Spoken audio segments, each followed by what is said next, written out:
மேலான கிருபை இந்த 2025ஆம் ஆண்டிலே 4வது மாதம் இந்த முதல் நாள் வரைக்கும் தேவன் நம்மை அற்புதமாய் நடத்தி வந்திருக்கிறார். Price the lord. கர்த்தர் நல்லவர். இந்த 4வது மாதத்தின் முதல் வாரத்திலே கர்த்தரை ஆராதிக்க இந்த ஜெப நாட்களில் நம்ம 28வது நாளிலே நம்ம வந்திருக்கிறோம். Price the Lord. இந்த நாள் ஆராதிக்க பங்கு பெற்றுக் யாவரையும் ஆண்டவர் இயேசுவினுடைய உயிர்த்தெழுந்த நாமத்தினாலே உங்களை மனதார வாழ்த்தி வரவேற்கிற எல்லாருக்கும் ஸ்தோத்திரம். ஆமென். ஆமென். Praise the Lord. எல்லாருக்கும் ஸ்தோத்திரம். கர்த்தர் ஒவ்வொருவரையும் ஆசீர்வதிப்பாராக. ஆமென். God bless you. ஹல்லேலூயா. தொடர்ந்து நாம் தேவனுடைய வார்த்தைக்கு நேராக நாம் கடந்து செல்வோம்.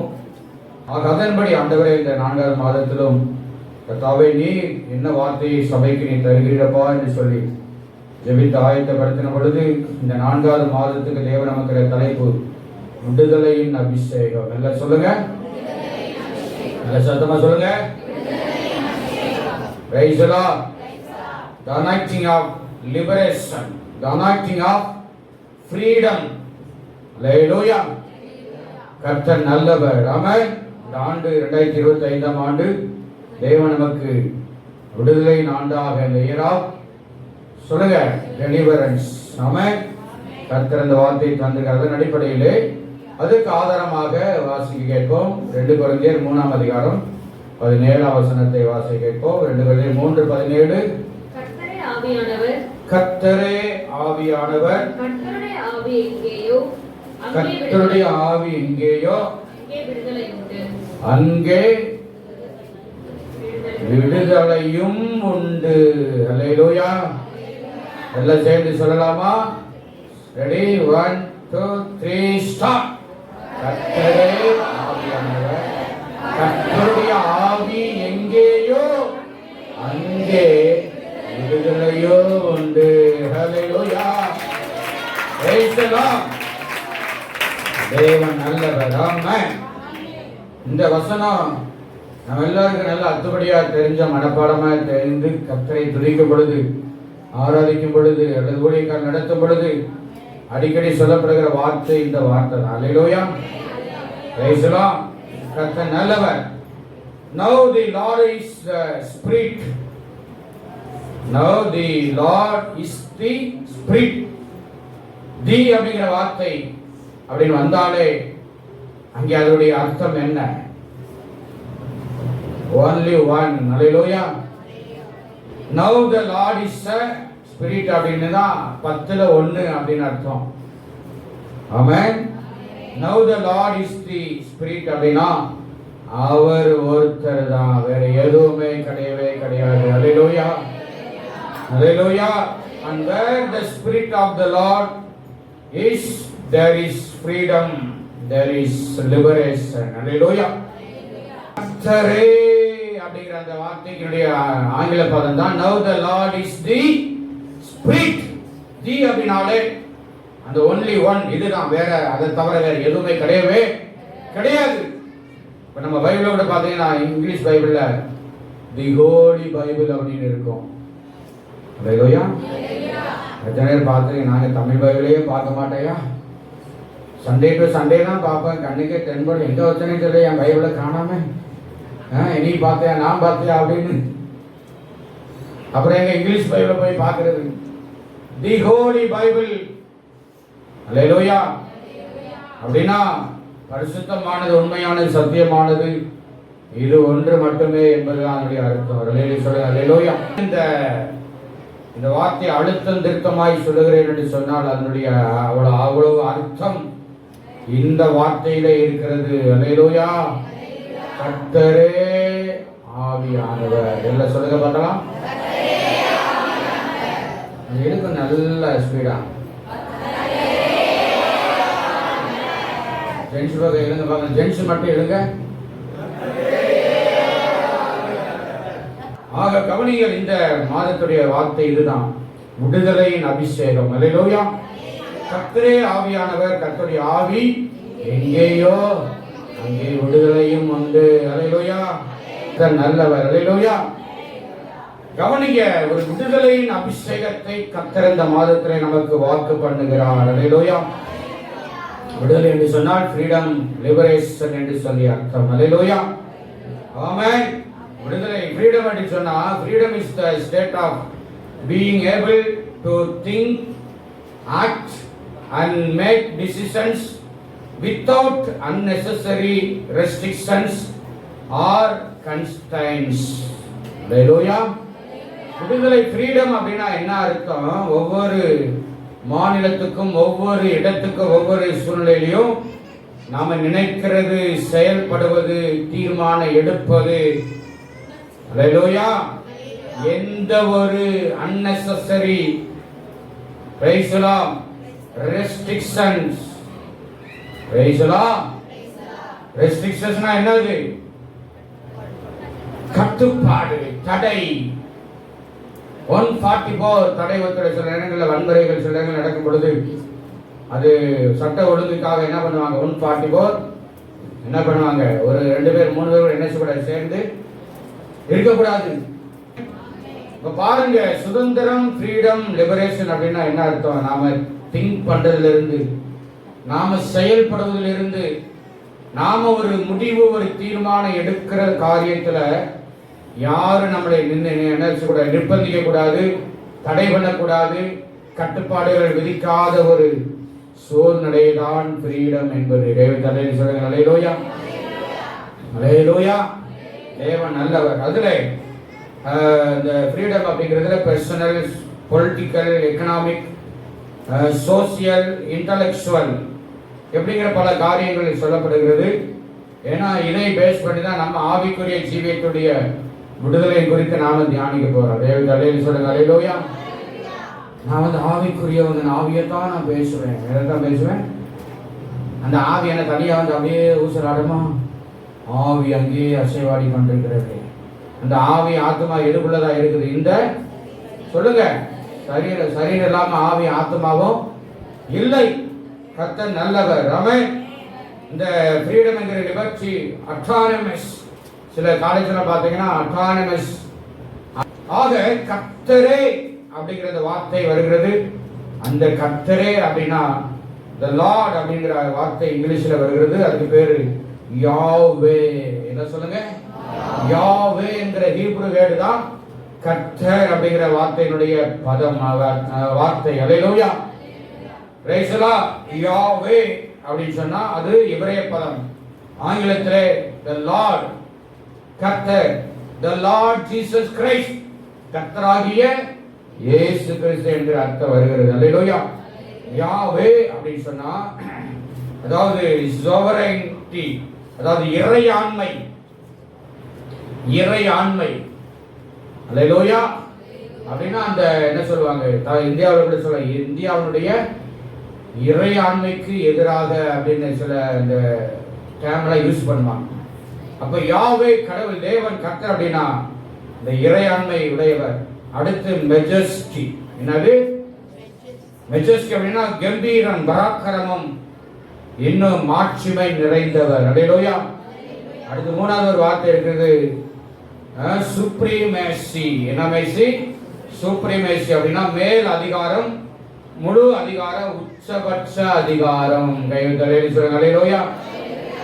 லார்ட் என்ற வார்த்தைக்கு இறையாண்மை, கம்பீரம், பராக்கிரமம், ஸ்தோத்திரம். அடுத்து உச்சபட்ச மேல் அதிகாரம். அதனாலதான் ஸ்தோத்திரம். ஆகவே இந்த கர்த்தர், இந்த யாவே அப்படிங்கிற வார்த்தைக்கு அவ்வளவு பவர்ஃபுல்லான மீனிங்ஸ், அர்த்தங்கள் அடங்கி இருக்கிறது. சொல்லுங்க, ஹல்லேலூயா. அப்படின்னா நாம ஒண்ணு தெரிஞ்சுக்கணும், நாம ஆராதிக்கிற தேவன் ஒரு சாதாரணமான தேவன் கிடையவே. சொல்லுங்க, ஹல்லேலூயா, ஹல்லேலூயா. அவருக்கு ஒப்பானது உலகத்துல யாருமே கிடையாது. கைகளை தட்டி கர்த்தரை மகிமைப்படுத்துங்க. கர்த்தருக்கு நிகரானவர், சலிக்கு சமம் கூட உலகத்துல எங்க போய் தேடினாலும் எந்த தேவமும் இயேசுநாதர் பக்கத்துல நிக்கவே முடியாதுங்க. அவர் ஜீவனுள்ள தேவன், வல்லமையுள்ள தேவன், இறையாண்மை மிக்க முழு அதிகாரமும். ஆமென். இயேசு அதான் சொன்னாரு, வானத்திலும் பூமியிலும் சகல அதிகாரம். ஹல்லேலூயா. இயேசு சாமியை தவிர விசுவாசத்தை ஆமென் நம்பினா கைதட்டி கர்த்தரை மகிமைப்படுத்துங்க.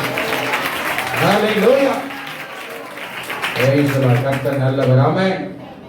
இப்பேற்பட்ட அந்த கர்த்தர் தான், அந்த கர்த்தரே அவர்தான் ஆவியானவர். சொல்லுங்க அல்லேலூயா. அல்லேலூயா. இந்த கர்த்தர் இப்படிப்பட்ட கர்த்தர் தான் ஆவியானவர். அல்லேலூயா. கர்த்தரே ஆவியானவர். நல்லவர்.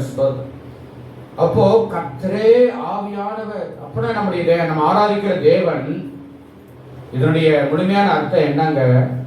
நம்முடைய கர்த்தரை எந்த ஒரு உருவத்துக்குள்ளேயோ, எந்த ஒரு படத்துக்குள்ளேயோ, எந்த ஒரு ரூமுக்குள்ளேயோ, எந்த ஒரு டப்பாவுக்குள்ளேயோ, எந்த ஒரு குண்டானுக்குள்ளேயோ, எந்த ஒரு பாத்திரத்துக்குள்ளேயோ அவரை அடக்கி வைக்கவே முடியாது.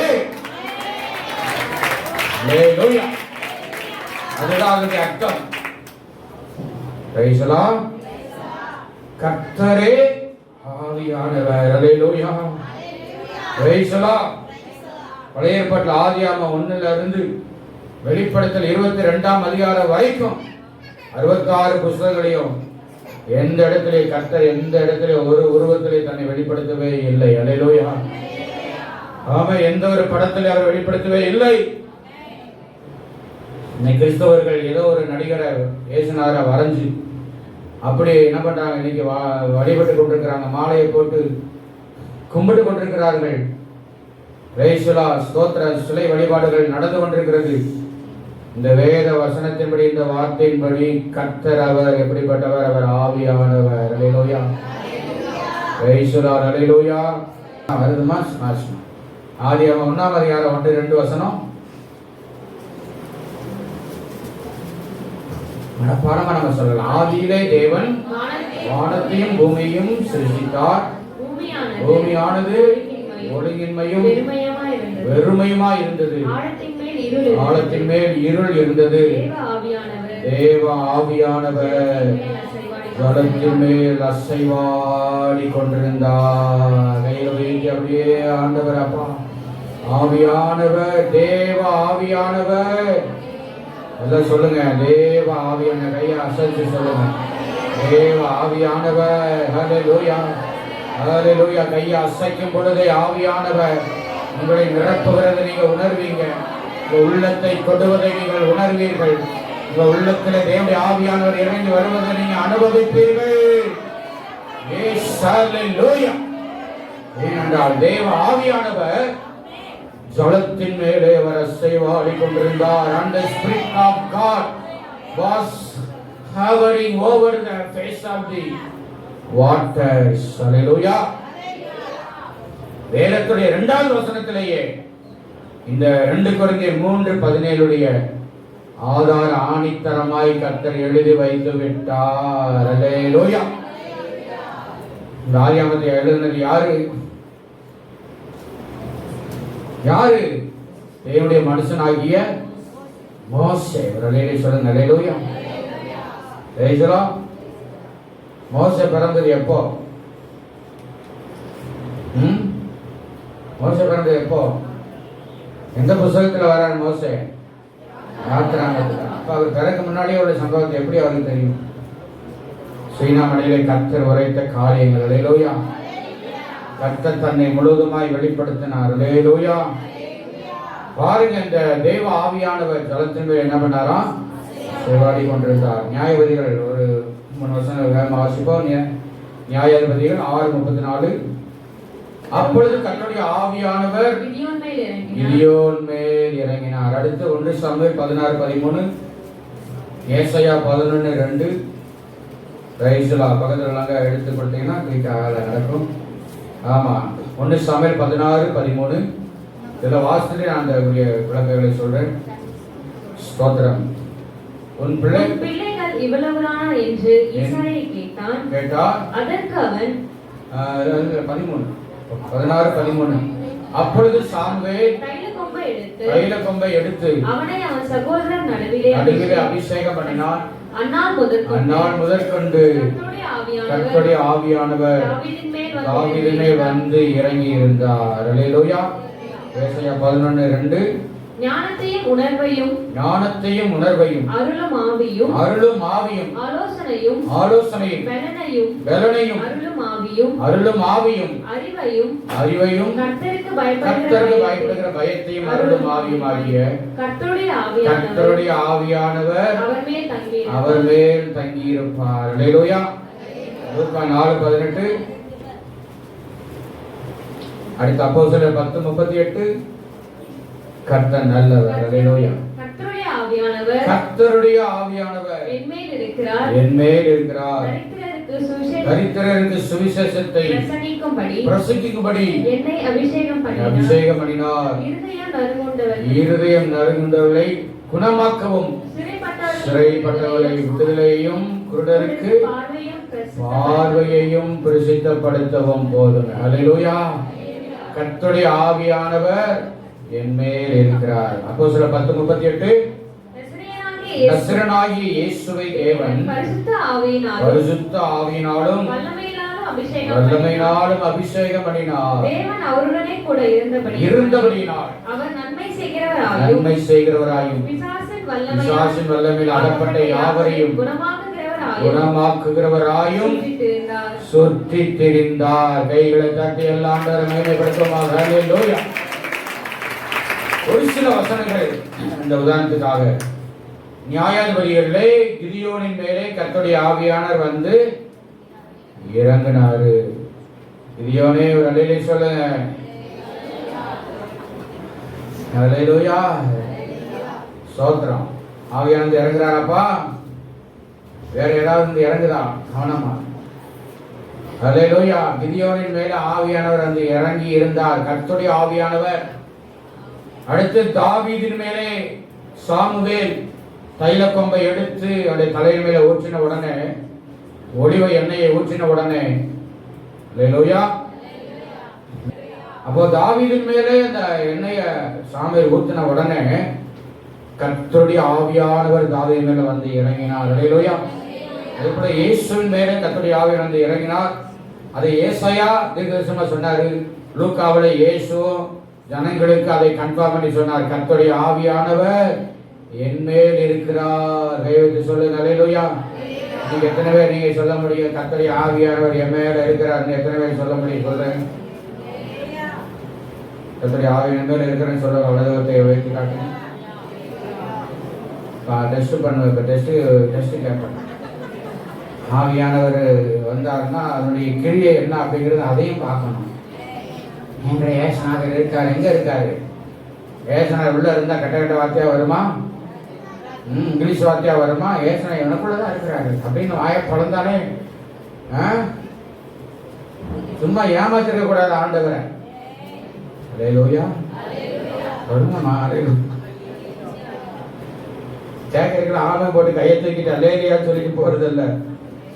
கர்த்தருடைய ஆவியானவர் நமக்குள்ள இருந்தா என்ன மாற்றங்கள் இருக்கணும் இருக்கும் என்பதை உணர்ந்து இப்ப சொல்லுங்க. கர்த்தருடைய ஆவியானவர் எதுக்கு அழகு வம்பு இருக்கிறாரோ இல்லையோ போட்டும்.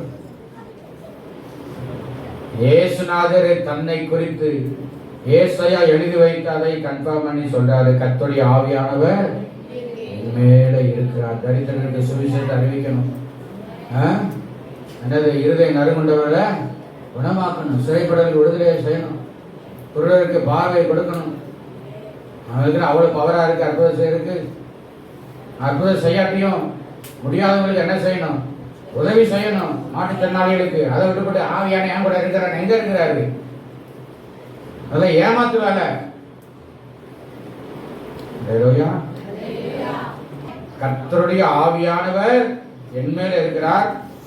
அவர் என்னென்னலாம் பண்ணாரு. அப்ப நானே ஏசுனாரான்னு கேட்கக்கூடாது. ஏசுனார் உள்ள நாம ஏசுனாரா யாரும் ஆட முடியாது எந்த ஊழியக்கான விசுவாசியம். ஆனா இயேசுடைய சுபாவங்களை நாம வெளிப்படுத்த முடியும். கர்த்தர் அதுக்கு கிருபை செய்வார். அல்லேலூயா. வீட்டு பக்கத்துல அக்கம் பக்கத்துல நீங்க பழகுறவங்க பேசுறவங்க அக்கா மச்சா மச்சா மாமா என்ன மச்சி கிச்சி பிச்சின்னு பழகுற ஆட்கட்டெல்லாம் ஆவியாளர் உங்களுக்குள்ள இருக்கிறார் என்றதை வெளிப்படுத்தி காட்டுங்க. அல்லேலூயா சொல்லுங்க. அல்லேலூயா. அப்பதான் நம்புவாங்க உங்களுக்குள்ள நீங்க யார் இருக்கிறா. ஏசுநாதர் இருக்கிறாரு. அவங்களுக்கு ஆவியனா தெரியாது. ஏசப்பா உள்ள இருக்கிறார். அல்லேலூயா. அதுதான் அடையாளம். ஆமென். கர்த்தர் நல்லவர். அதனால பாருங்க, தேவாவின் ஜலத்தின் மேல அசைவாடிட்டு இருந்தாரு. கிதியோனின் மேல இறங்கினாரு நியாயாதிபதி. தாவீதின் மேல இறங்கினாரு ராஜாவை அபிஷேகம் பண்ணப்படுவதற்கு. இன்னும் இயேசுவோட மேலே ஆவியானவர் ஊற்றப்பட்டாரு. இயேசுநாதரே தேவ ஆவியானவரை நிரப்பப்பட்டு கர்த்தருடைய வல்லமையினாலே நிரப்பப்பட்ட நமக்கெல்லாம் வேணுமா வேணாமா? சொல்லுங்க, வேணுமா வேணாமா? இயேசுநாதர் பெரிய ஆளா? இயேசுநாதரே கர்த்தருடைய தேவ ஆவியானுடைய வல்லமையை பெற்றுக் கொண்டார். அப்போஸ்தலர் 19:38 நசரேயனான இயேசுவை தேவன் பரிசுத்த ஆவியினாலும் வல்லமையினாலும் அபிஷேகம் பண்ணினார். இந்த அபிஷேகத்துடைய ஆண்டில் தான் நம்ம இருக்கிறோம். அல்லேலூயா. எல்லாருமே அந்த ஆண்டவர் வல்லமையை ஊற்றுவாராக. Price the Lord. ஸ்தோத்திர, கர்த்தர் மகிமைப்படுவாராக. இன்னொரு வசனம் ஆண்டவர் இயேசுப்பா சொன்ன ஒரு வசனம், யோவான் சுவிசேஷம் 4ஆம் அதிகாரம் 23-24 வாசிப்போம். யோவான் 4:23-24. உண்மையாய் தொழுது கொள்ளுகிறவர்கள் பிதாவை ஆவியோடும் உண்மையோடும் தொழுது கொள்ளும் காலம் வரும். அது இப்பொழுதே வந்திருக்கிறது. தம்மை தொழுது கொள்ளுகிறவர்கள் இப்படிப்பட்டவர்களாய் இருக்கும்படி பிதாவானவர் விரும்புகிறார். தேவன் ஆவியாய் இருக்கிறார். அவரை தொழுது கொள்ளுகிறவர்கள் ஆவியோடும் உண்மையோடும் அவரை தொழுது கொள்ள வேண்டும் என்றார். அல்லேலூயா, அல்லேலூயா. நம்முடைய தேவன் எப்படி இருக்கிறாராம்? சொல்லுங்க. ஆவியானவரா இருக்கிறாரு. ஆவினா வெறும் ஸ்தோத்திரம், ஆவிங்கிறது அந்த உயிரில்லாத அதை சொல்லக்கூடாது. ஆவியானவர் அப்படிங்கிற அர்த்தம் அந்த ஆவியா இருக்கிறாங்க வரும். God is spirit. ஆமென். ஸ்தோத்திரம். ஆவியானவரா இருக்கிறார். நம்ம ஏற்கனவே சொன்ன வசனப்படி அவரை தொழுது கொள்ள என்ன செய்யணும்? ஆவியோடும் உண்மையோடு அவரை தொழுது கொள்ள வேண்டும், ஆராதிக்க வேண்டும். இந்த வசனத்தை யார்கிட்ட ஆண்டவர் சொன்னாரு? ரட்சிக்கப்பட்டு விசுவாசியான ஒரு நபர்கிட்ட சொல்லல, பாவியான ஒரு ஸ்திரீகிட்ட சொன்னார். அல்லேலூயா, ஆமென். அப்படிதான் நம்ம ஆலயத்தில் கர்த்தரை ஆராதித்துக் கொண்டிருக்கிறோம் இது வரைக்கும். ஒரு ஆமென் சொல்லுங்கள். ஆமென். கர்த்தர் ஏன்னா நம்முடைய தேவன் ஆவியானவராக இருக்கிறார். Price the Lord. கர்த்தருடைய ஆவியானவர். ஆமா, அப்படிதான் பாருங்க, தேவன் தம்மை ஆவியானவராய் அவர் வெளிப்படுத்தினார். பழைய ஏற்பாட்டிலையும் இன்றைக்கு புதிய ஏற்பாட்டிலையும். அல்லேலூயா சொல்லுங்க. அல்லேலூயா. எந்த விதத்திலையும் கர்த்தர் தன்னை ஒரு உருவத்திலேயோ படத்திலேயோ சொருபத்திலேயோ அவர் வெளிப்படுத்தவே இல்லை. ஏன்னா ஆண்டவர் விரும்பாத ஒரு பாவம் விக்கிரக ஆராதனை. என்ன ஆராதனை? விக்கிரக ஆராதனை. அதுபோலதான் ஆதாம் ஏவாள் அவர்கள் ஏதேன் தோட்டத்தில் உலாவிக் கொண்டிருந்தாங்க. கர்த்தர் நல்லவர். ஆமென். தேவன் நம்மளோட ஒரு உலாவிட்டு வராரு அப்படிங்கிறத அவங்க உணர்ந்தாங்க. அவ்வளவுதான். அல்லேலூயா. உருவத்துல ஆண்டவர் வெளிப்பட்டிருந்தாருன்னா ஆதாம் ஒரு என்ன பண்ண சரியா செஞ்சு ஏதேன் தோட்டத்தை விட்டு வெளியேற்றும் பொழுது தூக்கிட்டு போயிருப்பான். இவர் தான் என்ன படைச்சார் அப்படின்னு. Price the Lord. அதே போலதான் ஸ்தோத்திரம், தேவன் மோசேக்கு தன்னை வெளிப்படும் பொழுது எரிகிற அக்கினி சூழலிலே தன்னை வெளிப்படுத்தினார். அல்லேலூயா. அதே போல ஆபிரகாமுக்கு ஆண்டவர் வார்த்தையினாலே தன்னை வெளிப்படுத்தினாரு. வார்த்தைக்கு திடீர்னு வார்த்தை யாய் வந்தவர். அல்லேலூயா. வார்த்தை வேணா எழுதலாம். ஆமென். ஸ்தோத்திரம். அது அந்த வார்த்தை சொன்னவர் எப்படிப்பட்டவர்ங்கிறத என்ன செய்ய முடியாது? வரைய முடியுமா? சிலை செதுக்க முடியுமா? முடியாது. முற்பிதாக்களுக்கு அப்படிதான் ஆண்டவர் வார்த்தையால பேசினார். மோசேக்கு அக்கினியா, இஸ்ரவேல் ஜனங்களுக்கு சீனாய் மலையில் ஜனங்களுக்கு நேற்று தியானிச்சோம். புகைக்காடாக, அக்கினியாக, இடி முழக்கமாக, மின்னல் போல, கார் மேகத்தை போல, சூளையை போல ஆண்டவர் ஜனங்களுக்கு தன்னை வெளிப்படுத்தினார். அல்லேலூயா சொல்லுங்க. அல்லேலூயா. அதே போல தீர்க்கதரிசிகளுக்கு புதிய ஏற்பாட்டிலிருந்து வரும் பொழுது அப்போஸ்தல கால சபையிலேயே ஆண்டவர் தன்னை ஆவியானவராக வெளிப்படுத்தினாருங்க. அல்லேலூயா சொல்லுங்க. அல்லேலூயா. எங்கேயுமே எந்த ஒரு உருவத்திலேயோ எந்த ஒரு சிலையிலேயோ எந்த ஒரு படத்திலேயோ தேவன் தன்னை வெளிப்படுத்தவே இல்லை. அல்லேலூயா, அல்லேலூயா.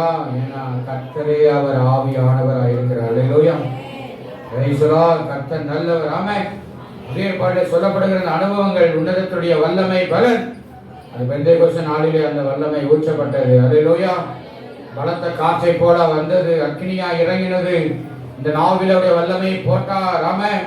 எல்லாரும் பரிசுத்தாவிய வல்லமை நிரப்பப்பட்ட வெவ்வேறு பாஷைகளை பேச தொடங்கினா. இதுதான் கர்த்தருடைய ஆவியானவர் ஆதியாமத்திலிருந்து சபைக்குள்ளே ஆண்டவர் கொண்டு வந்த அனுபவம். இதுதான் கைகளை தட்டி கர்த்தரை மகிமைப்படுத்துவோமாக. ஹல்லேலூயா. அப்ப பாருங்க, எந்த ஒரு உருவத்திலையும் தேவன் தன்னை வெளிப்படுத்தவே இல்லை. ஹல்லேலூயா, ஹல்லேலூயா, ஸ்தோத்திரம். அதனால அருமையான தேவனுடைய பிள்ளை, நம்ம தேவன் ஆவியானவரா இருக்கிறாரு.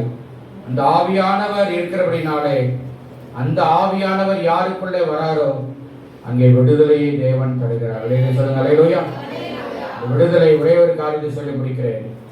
நான் ஏற்கனவே சொன்னேன், இந்த ஃப்ரீடம் என்பது personal, political, economic, social, intellectual, இந்த 5 காரியங்களை பேஸ் பண்ணி இருக்கிறது. ஆமென். முதலாவது தனிப்பட்ட வாழ்விலே இந்த கர்த்தருடைய ஆவியானவர் தருகிற விடுதலை. சொல்லுங்க ஹல்லேலூயா. உலக பிரகாரமான பர்சனல், தனிப்பட்ட தனி மனித உரிமை, ஸ்தோத்திரம், பர்சனல் ரைட்ஸ், தனி உரிமை அப்படி என்று சொன்னால் அர்த்தம் என்ன? ஏற்கனவே நான் சொல்லியிருக்கிறேன். ஹல்லேலூயா.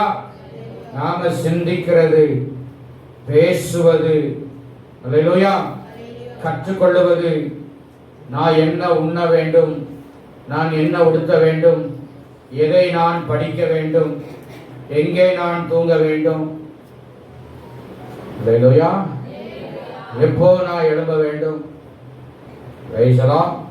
ஸ்தோத்திரம், அப்படிங்கிறதை எந்த தெய்வத்தை நான் வழிபட வேண்டும் அப்படிங்கிறது இந்திய அரசியலமைப்பு சட்டத்திலேயே இந்த தனி மனித சுதந்திரம் கொடுக்கப்பட்டிருக்கிறது. நம்முடைய தனிப்பட்ட ஆவிக்குரிய ஜீவியத்தினுடைய விடுதலை என்பது எதை குறிக்கிறது? நம்முடைய ஆவி, நம்முடைய ஆத்துமா, நம்முடைய சரீரம். அல்லேலூயா, சொல்லுங்க அல்லேலூயா, அல்லேலூயா. அதனால எந்தெந்த சாமி அவரவர் விருப்பத்துக்கு கும்பிடலாம்ங்கிறது அது உரிமை, சுதந்திரம். அல்லேலூயா. அது யார் நினைச்சுக்கூடாது, தரவணக்கூடாது. ஆனா இன்னைக்கு அது மாறலாம் நடக்குது, அது வேற விஷயம். அப்போ தனிப்பட்ட வாழ்க்கையுடைய விடுதலை என்ன?